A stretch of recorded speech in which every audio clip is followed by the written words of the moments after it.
पाकिस्तान आज इकलौता मुल्क है जो तीनों बड़ी ताकतों के साथ उसके रिश्ते अच्छे हैं। प्रॉब्लम है आज इजराइल से प्रॉब्लम हो रही है क्योंकि इजराइल के साथ कोई खड़ा ही नहीं है।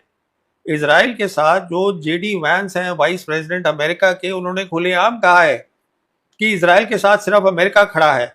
तो फिर नेतन्याहू ने बोला नहीं, मेरे साथ इंडिया भी खड़ा है, जो सच बात है। अब देख लीजिए आप, वेस्ट एशिया में हमारा क्या रोल है? कुछ भी नहीं है। आपको याद है वो जयशंकर ने कहा था कि वो दलाली कर रहे हैं।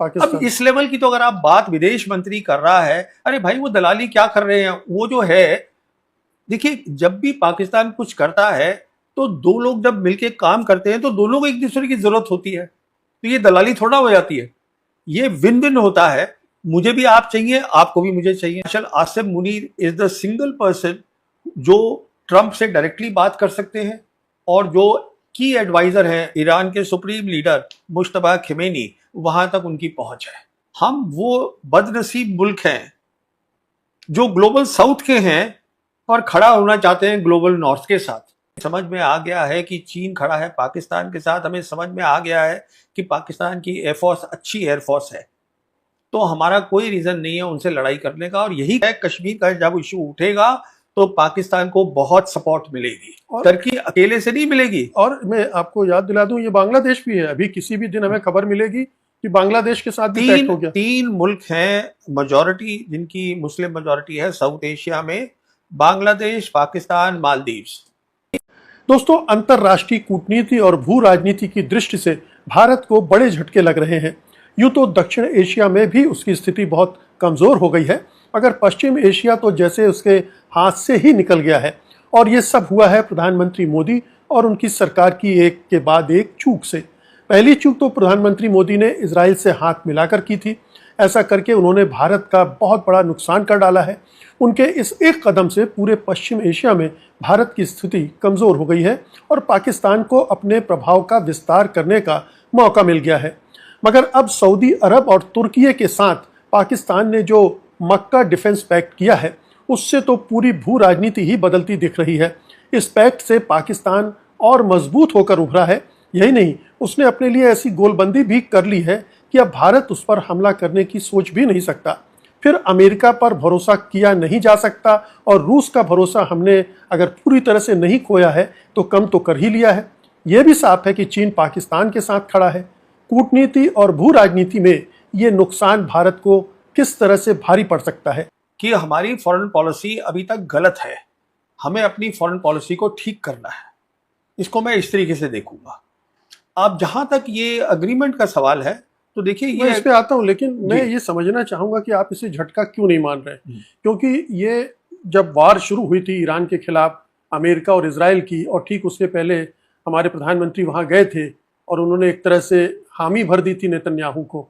और फिर जो वार जिस तरह से आगे बढ़ी और ईरान एक तरह से विजेता दिख रहा है, उसमें यह माना गया कि जो गेम हमारे प्रधानमंत्री खेलना चाहते थे वो तो हार गए, और अब ये जो दूसरा फेज आ रहा है वो भी हमारे अनुकूल नहीं है। तो इसे झटका आप क्यों नहीं मानते? देखिए, ऐसा है, जिसमें आपसे कह रहा था कि हमारी फॉरेन पॉलिसी मोदी सरकार की गलत है, तो ये दो बातें हुई हैं इसमें जो खास बात है। जी, अब मैं इसको भारत से भी जोड़ना चाहूंगा जी, कि अब अगर पाकिस्तान को भारत कुछ करता है किसी वजह से, तो वो दो कंट्री भी पाकिस्तान के साथ खड़ी होंगी। इस एग्रीमेंट के तहत किसी भी देश पर हमला होगा, मतलब तीनों देशों पर हमला माना जाएगा। जी, पहले ये सऊदी अरब के साथ था। ना ना ना ना, इसको इस तरीके से मत लीजिए।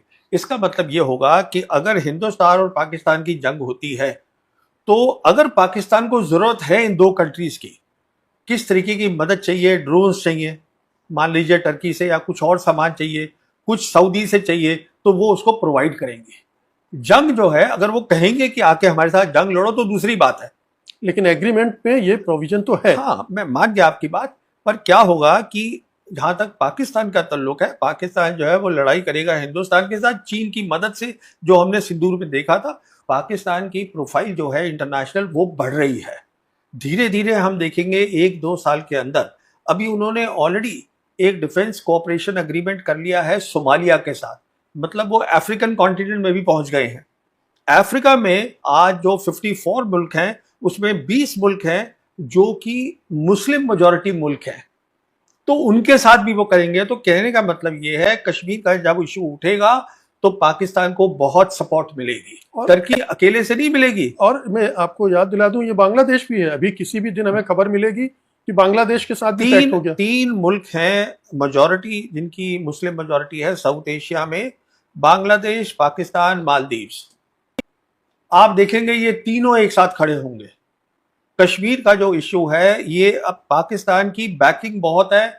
रशिया कुछ नहीं बोलेगा, पर चाइना बैक करेगा किसी तरीके से, चाहे यूनाइटेड नेशंस में करे या कहीं करे, वो करेगा। और अमेरिका तो है ही साथ में इसके। देखिए, पाकिस्तान आज इकलौता मुल्क है जो तीनों बड़ी ताकतों के साथ उसके रिश्ते अच्छे हैं, और कोई कंट्री नहीं है। और पूरे वेस्ट एशिया में अपनी पकड़ बना रहा है। नहीं, देखिए, वो पकड़ मैं नहीं बोलूंगा, ये एक नया वर्ल्ड ऑर्डर बनाया जा रहा है। इनिशिएटिव जो है वो ईरान का है, बैकिंग जो है चाइना और रशिया की है, और उसमें बहुत सारा काम जो है वो पाकिस्तान कर रहा है। ऐसे इसको मैं देखूंगा। हाँ, मैं इसको थोड़ा इस तरह से भी देखना चाहता हूँ कि वेस्ट एशिया में हमारे लगभग 90 लाख लोग काम कर रहे हैं, और भी हमारे बहुत सारे इंटरेस्ट हैं। चाबहार तो लगता है कि हाथ से चला ही गया। वो जो कॉरिडोर हम सेंट्रल एशिया के लिए ईरान होकर बनाने से, उसका क्या है भविष्य हमें पता नहीं। तो एक एक करके इंडिया लूज कर रहा है सारा कुछ वेस्ट एशिया में। अब मैं आपको बेहतर बात बताता हूँ। जहां तक छबहार का सवाल है, वो प्रेशर ईरान का नहीं आ रहा है, वो प्रेशर अमेरिका का आ रहा है, जो हम जिसको बोलते हैं हमारे एलाइज हैं। इसलिए मैं बोल रहा हूँ हमारी फॉरेन पॉलिसी ही गलत है। जहां तक हमारे रिश्ते हैं, जो गल्फ खाड़ी के अंदर हमारे मिलियंस ऑफ वर्कर्स काम कर रहे हैं, उन पर कोई असर नहीं पड़ेगा। पाकिस्तान ये नहीं कहेगा सऊदी से या यूएई से कि साहब आप उनको निकाल दीजिए, कुछ असर। क्योंकि जो नई थिंकिंग है न्यू वर्ल्ड ऑर्डर की, इसमें एक और बात भी है। एक है कलेक्टिव सिक्योरिटी और दूसरा है सॉवरेन इक्वालिटी। मतलब हर मुल्क छोटा बड़ा बराबर होगा, तय करेगा मेरी फॉरेन पॉलिसी क्या है, मेरी डेवलपमेंट पॉलिसी क्या है। दूसरा उसमें अपना वो नहीं डालेगा, स्पोक नहीं डालेगा। तो हमारी जो प्रॉब्लम है, हमारे अमेरिका कर रहा है प्रॉब्लम। हमारी प्रॉब्लम है आज इजराइल से प्रॉब्लम हो रही है, क्योंकि इजराइल के साथ कोई खड़ा ही नहीं है। इजराइल के साथ जो जेडी वैंस हैं, वाइस प्रेसिडेंट अमेरिका के, उन्होंने खुलेआम कहा है कि इजराइल के साथ सिर्फ अमेरिका खड़ा है। तो फिर नेतन्याहू ने बोला नहीं, मेरे साथ इंडिया भी खड़ा है, जो सच बात है। अब देख लीजिए आप, वेस्ट एशिया में हमारा क्या रोल है? कुछ भी नहीं है। आपको याद है वो जयशंकर ने कहा था कि वो दलाली कर रहे हैं। अब इस लेवल की तो अगर आप बात विदेश मंत्री कर रहा है, अरे भाई वो दलाली क्या कर रहे हैं? वो जो है, देखिए, जब भी पाकिस्तान कुछ करता है तो दो लोग जब मिलके काम करते हैं तो दोनों को एक दूसरे की जरूरत होती है। तो ये दलाली थोड़ा हो जाती है, ये विन विन होता है। मुझे भी आप चाहिए, आपको भी मुझे चाहिए। और मीडिएशन करने के लिए तो हमारे प्रधानमंत्री भी आतुर थे। यूक्रेन और रूस की दौड़ लगाई थी, तो उसे दलाली कहेंगे या मीडिएशन कहेंगे? खैर, वो मैं कहने का आपसे ये कहने का मतलब है कि field marshal Asim Munir is the single person जो ट्रंप से डायरेक्टली बात कर सकते हैं, और जो की एडवाइजर हैं ईरान के सुप्रीम लीडर मुश्तबा खमेनी, वहां तक उनकी पहुंच है।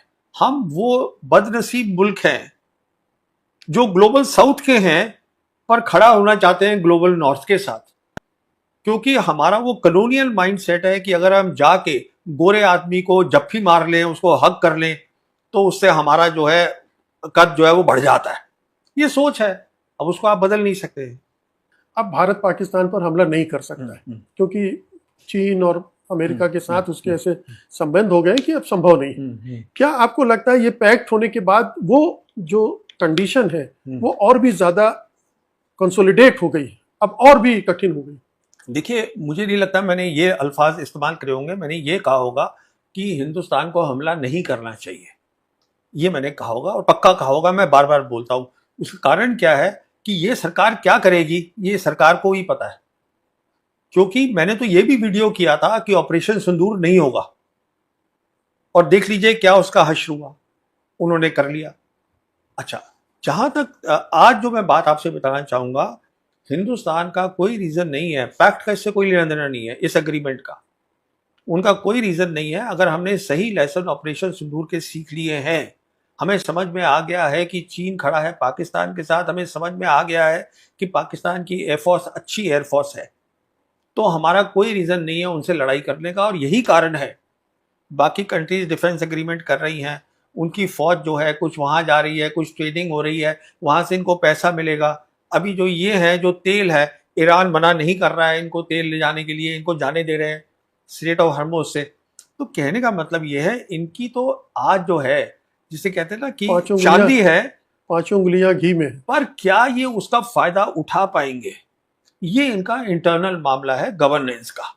दोस्तों आपने देख लिया परवीन सुहानी का रिएक्शन वीडियो। मज़ीद इस तरह का परवीन सुहानी का अगर रिएक्शन वीडियो देखना है तो उसके लिए हमारे चैनल को सब्सक्राइब कर लीजिएगा। अगर वीडियो पसंद आई तो वीडियो को लाइक और दोस्तों के साथ शेयर ज़रूर कर लीजिएगा और कमेंट सेक्शन में अपनी राय का इजहार भी ज़रूर किया करें। मिलते हैं किसी और वीडियो में, तब तक के लिए अपना बहुत ख्याल रखिएगा। अल्लाह हाफिज़।